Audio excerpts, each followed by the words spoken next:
Tonight, there's gonna be a jailbreak as we go to the not so distant future of 1997 to talk about the exploits of Snake Plissken on Drew Reviews.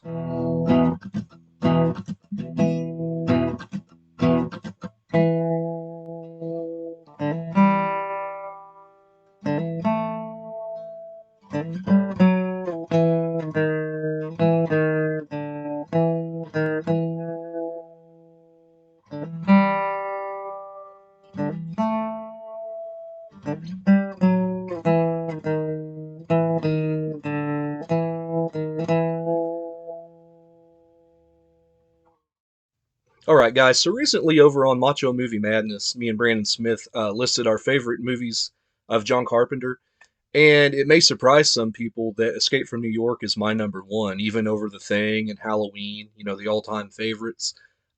Escape from New York has everything I want in the movie: the sci-fi, the action, a little bit of the horror element. With the crazies coming out at nighttime. So while that might surprise the casual viewer, anybody who watches Drew Reviews knows that's a winning recipe for what I like. So that's why Escape from New York is my number one.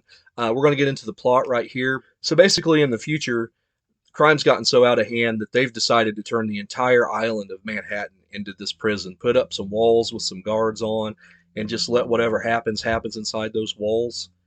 Well, in this movie, the president just happens to be on his way to this summit with, I believe it's maybe Russia or someone, and they're getting ready to have this peace talk.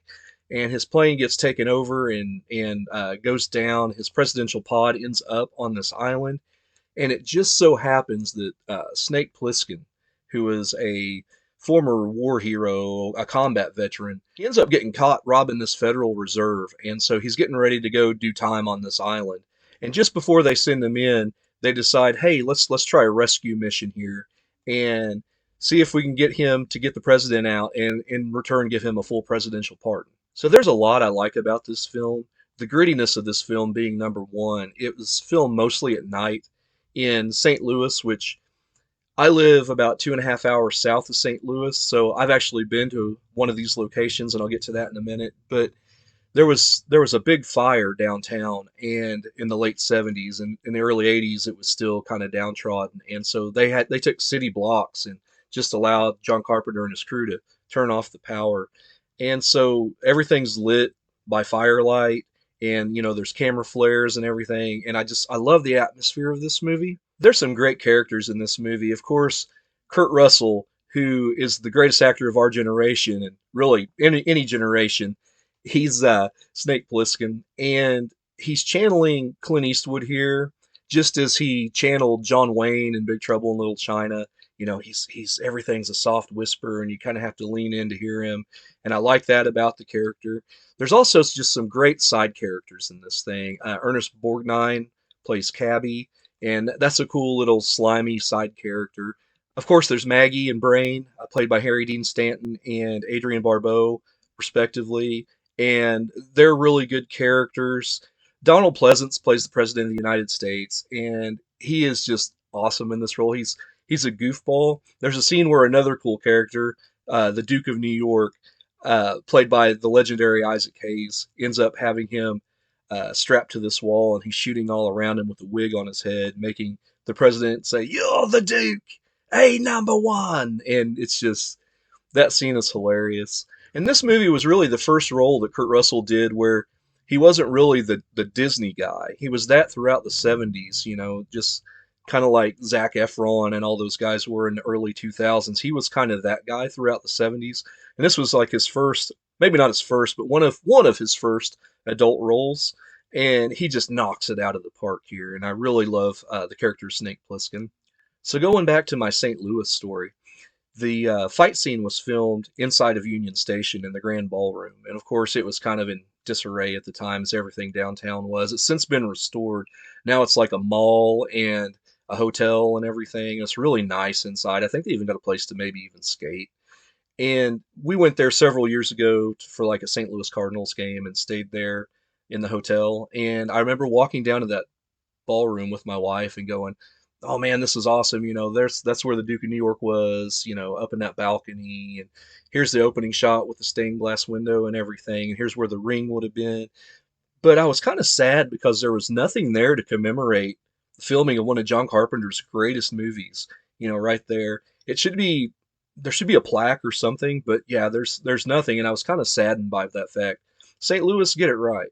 So there's some great scenes in this movie, like when Snake first gets into New York and he finds the presidential pod there and everything's on fire, and the night crazies start coming up like out of the manholes and from under the streets and everything. That's a really cool scene. The aforementioned fight with spiked baseball bats inside a Union Station. That's really cool. The finale there on the Chain of Rocks bridge, which that bridge is no longer there.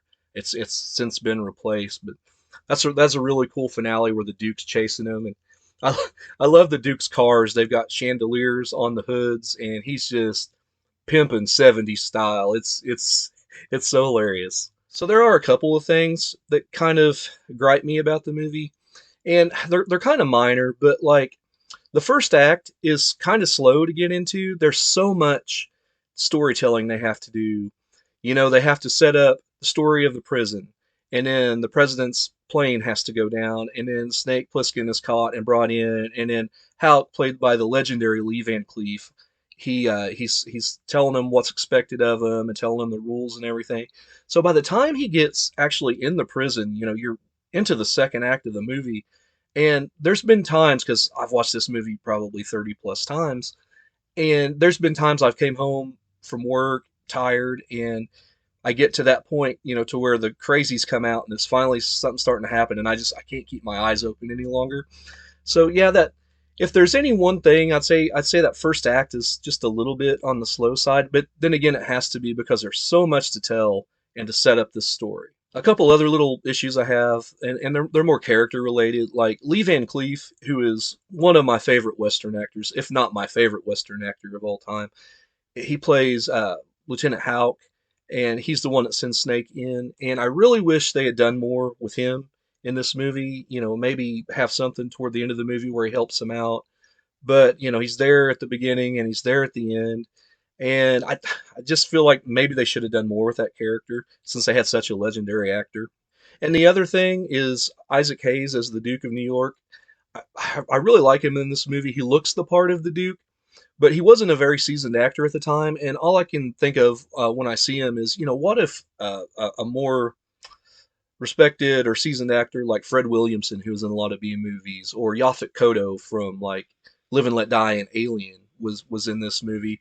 How much farther could they have taken that character? I'm pretty happy with what we got from Isaac Hayes, but it's one of those what ifs. So if you're a newbie getting into John Carpenter movies, you can't do a whole lot better than Escape from New York. I mean, there's Halloween and The Thing, and those are both great movies, and I put this right in that tier with them. And man, I just love this movie. As a matter of fact, I saw it at a midnight showing at the Palace in Springfield, Missouri. I believe it was 2013. It was a packed house, and it was just a great time. And I may have taken my son to see that one. I can't remember, but I bet I did, to see Snake Plissken up on the big screen. That was a lot of fun. So I'm going to give Escape from New York an 8.75 out of 10. It is a great futuristic sci-fi action movie. It does have some thriller elements in it. It's got some great characters, some over-the-top characters. It's got some good humor in it. It's just one of those movies I pop in whenever I want to have a good time and watch a really cool character.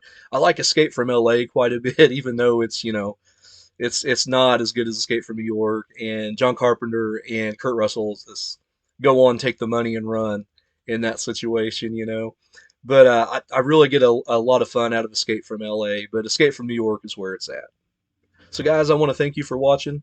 Once again, be sure to like and subscribe. And this is Andrew, and I'll see you down the line.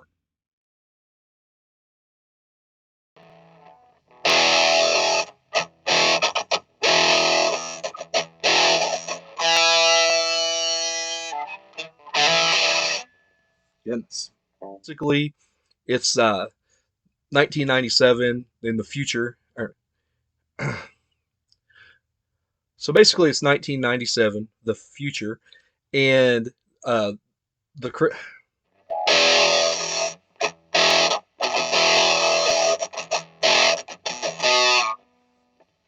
so basically it's 1990s. Crap.